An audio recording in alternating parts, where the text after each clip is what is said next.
Hello दोस्तों, नमस्कार। एक बार बोलो प्रेम से जय श्री राम। आप लोग रामायण बहुत देखे होंगे, लेकिन इस रामायण में एक कहानी यह भी है कि जब माता सीता के पास रावण आता था तो माता सीता घास का तिनका उठा लेती थी। इसका क्या कारण है तो चलिए जानते हैं। जिसमें सीता माता अशोक वाटिका में एक वृक्ष के नीचे बैठी रहती हैं और रावण बार बार अशोक वाटिका में आकर माता सीता को धमकाता रहता था। और जब भी लंकापति रावण उनके समीप आने की कोशिश करता था तो माता सीता एक घास का तिनका उठाकर रावण को सावधान करती थी और कहती थी वह उनके समीप ना आए, अन्यथा उनका सर्वनाश निश्चित है। बहुत से लोगों को यह पता नहीं होगा कि रावण के आते ही आखिर माता सीता एक घास का तिनका ही क्यों उठाती थी। चलिए आज इसका रहस्य जानते हैं। लंकापति रावण माँ सीता का हरण करके लंका ले गया। लंका पहुंचकर माता सीता रावण के राजभवन में न रहकर अशोक वाटिका में एक बरगद के वृक्ष के नीचे बैठी रहती थी। रावण अपने सैनिकों के साथ बार बार वहां आता और अपनी शक्ति व गुणों का बखान कर माँ सीता को प्रभावित करने की कोशिश करता और असफल होने पर माँ सीता को धमकाता था, लेकिन माता सीता मौन धारण किए चुपचाप बैठी रहती थी।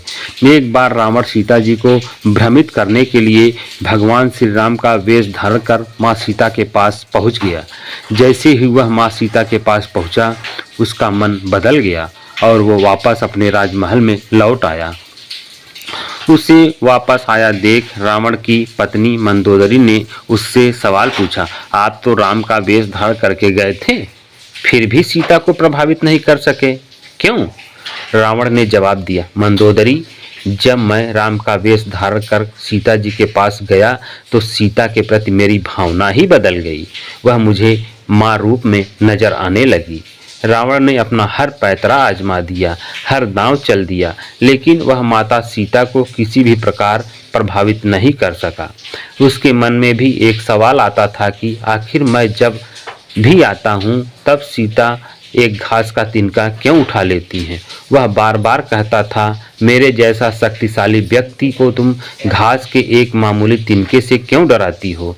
वह भी इसका रहस्य जानना चाहता था, लेकिन इस घास के तिनके का रहस्य माता सीता जी के अलावा कोई नहीं जानता था।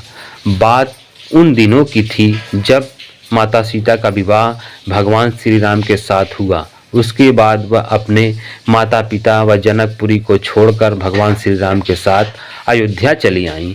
अयोध्या वासियों ने अपनी बहू का बहुत स्नेह से आदर सत्कार किया।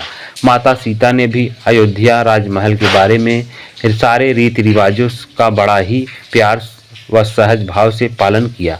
इन्हीं रीति रिवाजों में से एक रिवाज ऐसा भी था जिसके अनुसार माता सीता को घर के समस्त लोगों को कुछ मीठा पकवान बनाकर खिलाना था।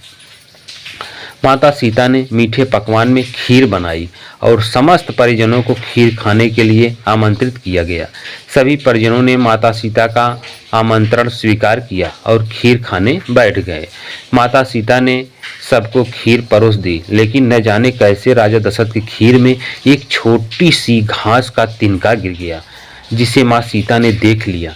चूँकि वो खीर राजा दशरथ को दे चुकी थी और उन्होंने खीर खाना शुरू कर दिया था, इसलिए अब मर्यादा बस उनके लिए उस तिनके को हाथ से उठाना संभव नहीं था।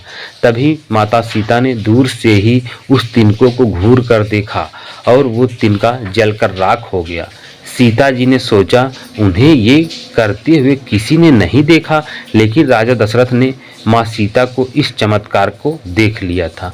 उस वक्त राजा दशरथ चुप रहे, लेकिन कुछ समय बाद उन्होंने सीता जी को अपने कक्ष में बुलाया और उन्होंने सीता जी को बताया कि आज उन्होंने भोजन के समय उनके चमत्कार को देख लिया था। तब उन्होंने सीता जी से कहा, आप साक्षात जगत जननी स्वरूपा हैं, लेकिन आप मेरी एक बात हमेशा याद रखना, आपने जिस नज़र से आज उस तिनकों को देखा था उस नज़र से आप कभी भी अपने शत्रु को भी मत देखना।